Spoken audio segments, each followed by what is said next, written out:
Let's talk about something most people won't discuss openly, but almost everyone wonders about: masturbation. You've probably heard conflicting information. Some say it's healthy and natural. Others claim it drains your energy and kills your motivation. So what's the real truth? Does it actually affect your testosterone, your energy levels, your performance in the gym, or your ability to focus? Today we're cutting through the myths and the shame to give you the actual science, because understanding how your body works is the first step to optimizing your health and performance. Here's what most people don't realize. Masturbation itself isn't the enemy. The real issue is frequency, timing, and what's happening in your brain during the process. When you orgasm, your brain releases a cocktail of neurochemicals. Dopamine spikes during arousal, then drops sharply afterward. Prolactin floods your system, creating that feeling of satisfaction and tiredness. This is normal and healthy in moderation. But here's the problem. In today's world, unlimited access to highly stimulating content means your dopamine system can become desensitized.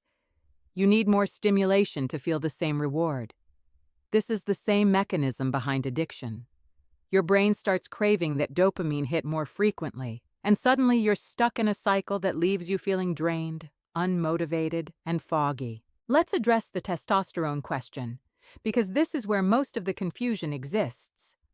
Short-term studies show that testosterone levels might dip slightly immediately after ejaculation, then return to baseline within an hour or two. One famous study found that abstaining for 7 days led to a temporary testosterone spike of about 45% on day 7, but then levels normalized again. So the takeaway is this: occasional masturbation doesn't tank your testosterone long-term, but excessive frequency, especially combined with chronic stress and poor sleep, can contribute to a hormonal environment that's not optimal. It's not the act itself. It's the pattern and the context around it. Now, let's talk about energy. This is where people notice the most obvious effects. After orgasm, prolactin stays elevated for up to 2 weeks in some studies, though the most significant effects happen in the first few hours. Prolactin is the hormone of satisfaction, but it also reduces dopamine, which is your motivation and drive hormone. This is why many people feel tired, less ambitious, or mentally sluggish after frequent release. If you're masturbating every day or multiple times per day, you're essentially keeping yourself in a semi-constant state of prolactin elevation and dopamine depletion. That's why you feel like you're operating at 70% instead of 100%. But here's what really matters: the mental component. If you're using highly stimulating content, you're training your brain to need extreme stimulation to feel pleasure. This creates a dopamine threshold problem.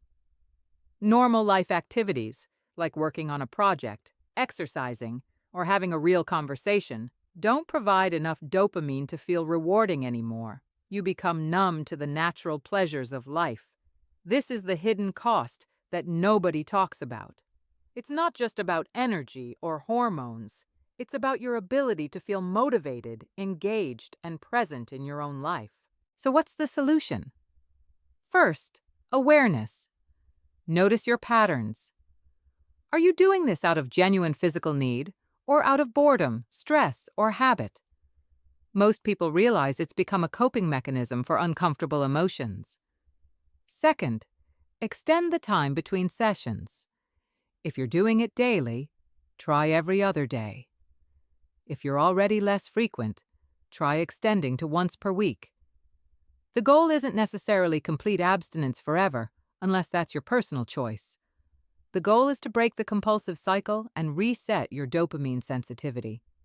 Many people report that after 2 to 3 weeks of reduced frequency, they feel sharper, more energized, and more motivated. Their baseline mood improves. They sleep better. They have more drive in the gym and at work. Third, replace the habit with something productive. When you feel the urge, do 20 push-ups, go for a walk, take a cold shower, or work on a meaningful project. Redirect that energy into something that builds you up instead of depleting you. This is how you retrain your brain's reward system. You're teaching it that effort and accomplishment feel good, not just easy pleasure. Fourth, if you do engage, avoid the highly stimulating content. This is the part that messes with your dopamine system the most. Keep it simple, keep it quick, and don't let it become a long session of scrolling and searching for the perfect content. That behavior is what creates the addiction pattern. Now let's talk about performance. In the gym, in your career, in your relationships. When your dopamine system is functioning optimally, you have more drive, more focus, and more resilience. You can push through hard workouts. You can tackle difficult work tasks without procrastinating. You can be present and engaged with the people you care about. When your dopamine is chronically depleted, everything feels harder. You have less willpower. You're more likely to quit when things get tough. This is the real performance cost. It's not that one session ruins your workout the next day. It's that chronic overindulgence creates a version of you that operates below your potential. There's also the confidence factor. Many people report that when they reduce frequency, they feel more confident, more assertive, and more comfortable in social situations. Part of this might be hormonal. Part of it is psychological. When you're not constantly seeking easy pleasure, you stop avoiding discomfort. You face challenges head-on.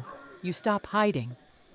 This shift in behavior naturally builds confidence because confidence comes from doing hard things and proving to yourself that you can handle them. Here's the bottom line. Masturbation is a normal biological function.